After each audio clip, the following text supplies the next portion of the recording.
তো ফ্রেন্ড, তোমরা যদি ইন্টেরিয়র ডেকোরেশন কাজ করার কথা ভাবছো আর বাড়িতে যদি কাঠের ফ্রেম থাকে, সেটাকে মডিউলার ফ্রেম কিভাবে বানাবে পুরো ডিটেলসে তোমাদের দেখাবো। তো প্রথমে আমাদের যে কাঠের চৌকাঠটা থাকবে সেটা আমরা ওলন দিয়ে চেক করে নেব। তোমাদের ভাষায় তোমরা কি বলো সেটা জানি না। তো তারপরে আমরা যে ফ্রেমটা আছে, ফ্রেমটা কতটা সোজা আছে সেটা আমরা সিধা পট্টি কিংবা বাটাম পট্টি দিয়ে চেক করে নেব, তাও আবার দুই সাইডে। তো সেই হিসাবে আমরা ফ্রেমের মাপ অনুযায়ী আমরা এখানে ফ্রেম বানাবো প্লাইয়ের। তো এই দেখতে পাচ্ছ এখানে আমাদের যে পজিশনটা ছিল, ফল সিলিংয়ের লেভেল থেকে আমরা 1.5 ইঞ্চি ডাউন করব। কখনো আমরা যে টাওয়ার বোল্ট কিংবা ডোর ক্লোজার ফিটিংস লাগাই সেখানে আমার সেটাতে কাজে লাগবে। তো প্রথমে আমরা ফ্রেমটা রাইট অ্যাঙ্গেল চেক করে নেব। তারপরে আমাদের যে ফল সিলিংয়ের লেভেল অনুযায়ী আমরা প্লাইয়ের ভরাটি দিয়ে আমরা প্লাইটা আগে লাগিয়ে নেব। তো তারপরে আমাদের মেজারমেন্ট অনুযায়ী আমরা ফ্রেমের সাইজটা বের করে আমরা ফ্রেমের জন্য প্লাই কাটিং করে নেব। তো এখানে আমাদের ফ্রেমের সাইজ যেহেতু ছোট ছিল, তাই আমরা এখানে 12 mm প্লাই দিয়ে আমরা ফ্রেমটাকে তৈরি করলাম। আর এই দেখতে হচ্ছে 12 mm প্লাই আমরা প্রথমে কাটিং করে নেব। আর কাটিং করে নেওয়ার পরে তারপরে আমাদের মেজারমেন্ট অনুযায়ী আমরা সেটা তৈরি করে নেব। আর এখানে আমরা 12 mm প্লাই কাটিং করার পরে হোল করে ছক দিয়ে আমরা প্লাইগুলো রেডি করে নিয়েছি। আর তারপরে আমরা প্লাই দিয়ে ফ্রেমটাকে আমরা তৈরি করে নেব। আর এখানে অবশ্যই আমরা ফেভিকল ইউজ করব, যেহেতু 12 mm এর প্লাই।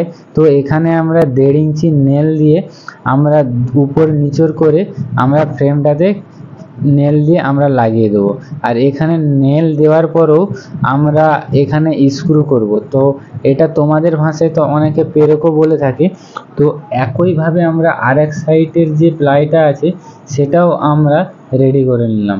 এটাও আমরা 1.5 ইঞ্চির খিলা দিয়ে এখানে ফ্রেমটা তৈরি করে নেব। আর ভিডিও চলাকালীন ভিডিওটা লাইক করে দিও, কমেন্ট করে দিও আর শেয়ার করে দিও, কারণ এই ধরনের ট্রিক্স ভিডিও আমি আমার চ্যানেলে আপলোড করে থাকি। আর যেহেতু আমাদের মডিউলার ফ্রেম ডেকোরেশন হচ্ছে, তাই আমরা প্লাই দিয়েই আমরা ফ্রেম ডেকোরেশন করব। আর বাইরে আমরা সেটা ল্যামিনেট হোক কিংবা বিনিয়ার হোক আমরা ইউজ করব। তো এই দেখতে পাচ্ছ আমাদের যে ফ্রেমটা সেটা আমরা সম্পূর্ণভাবে আমরা তৈরি করে নিলাম। তো এখানে এবার আমাদের যে জায়গাটা আছে, এই জায়গাতে আমরা ফ্রেমটাকে আমরা প্রথমে সেট করে দেখে নেব।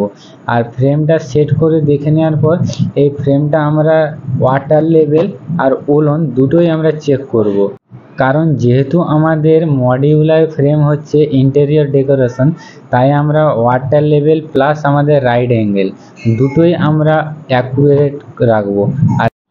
আর এখানে আমরা ফ্রেমটাতে যতগুলো হোল ছিল ততগুলো হোলে আমরা স্ক্রু লাগিয়ে দিলাম।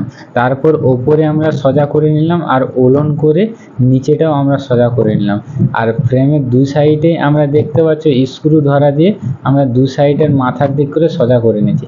এবার আমরা ওপর থেকে নিচেটা একবার ওলন করে চেক করে নেব যে আমাদের ওলনে আছে কিনা, সেটা সামনে হোক কিংবা আঁশে হোক, পাট আঁশ দুই দিকে আমরা ওলন চেক করে নেব।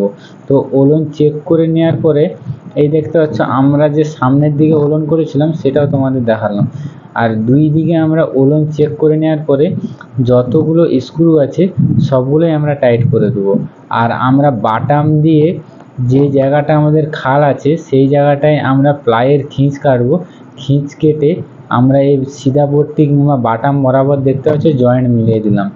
আর ইন্টেরিয়র ডেকোরেশন কাজ মানে আমাদের বাটামে সবসময় ফ্রেম সোজা রাখতে হবে, কারণ আমরা কাঠের ফ্রেমের জন্যে আমরা প্লাই দিয়ে আমরা সেটা ডেকোরেশন করতেছি। কারণ কাঠের ফ্রেম যতটাই ভালো লাগে কিংবা মজবুতি হোক না কেন, প্লাই দিয়ে আমরা যখন ফ্রেমটা ডেকোরেশন করব সেটা পুরো পারফেক্ট দেখায়। আর এখানে আমরা এইভাবে খিঁচ দিয়ে আর সিধা পট্টি কিংবা বাটাম ধরে দেখতে পাচ্ছ পুরো নিচে থেকে ওপর পর্যন্ত পুরো আমরা সোজা করে দিয়েছি।